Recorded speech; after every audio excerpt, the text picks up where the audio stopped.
नमस्कार दर्शक बंधु मु आज यही वीडियो रे आपण माननकु कहिबाकू जाउछि हबिस डालमा किपरि प्रस्तुत करंती। जदि आपण माने केही चैनल रे नुआ थांती चैनल को सब्सक्राइब करंतु एवं पाखरे आसुथिबा बेल आइकन टी ऊपरे प्रेस करी पुनी ऑल नोटिफिकेशंस ऊपरे क्लिक कर दियंतु। ताहेले एमिति जहा भी किछि नुआ नुआ रोसेई संबंधी वीडियो अपलोड करिवि सर्वप्रथमे आपण माने देखिबा को पाई परिबे एवं चैनल को यथेष्ट मात्रा रे लाइक शेयर करबा को मध्य भूलिबेनी। ताहेले चलंतु देखिनबा हबिस डालमा किपरि प्रस्तुत करंती एवं एथि पई कोन कोन सामग्री प्रथमे नेबा को हुए।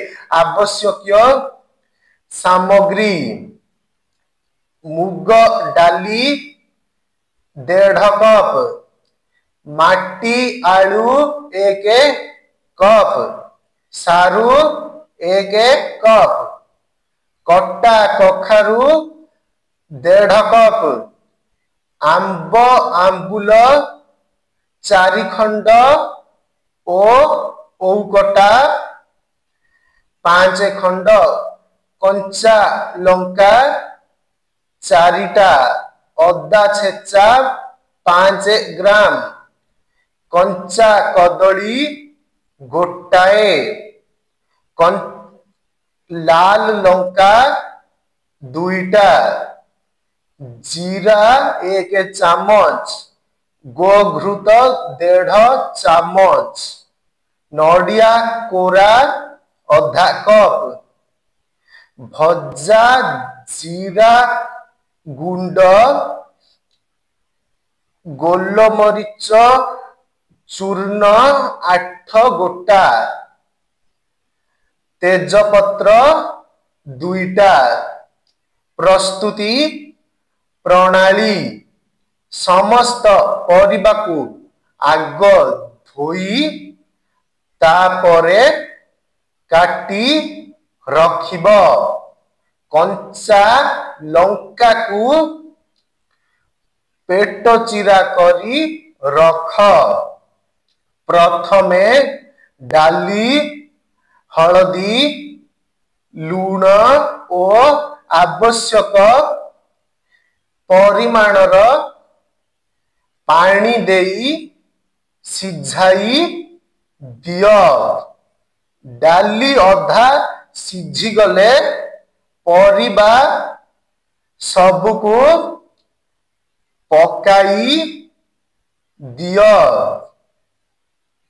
ए सबु सिझी आसिले ओ किंबा आंबुल पकाओ। समस्त परिबा भल भाबे सिझी गले ओल्हाई आनिब।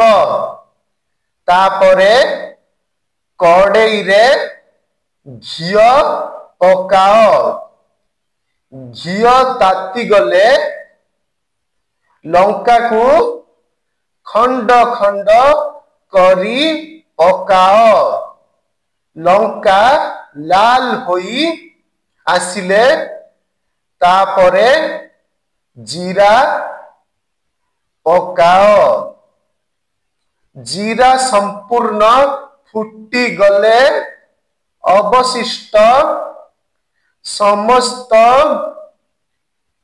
आवश्यक सामग्री पकाई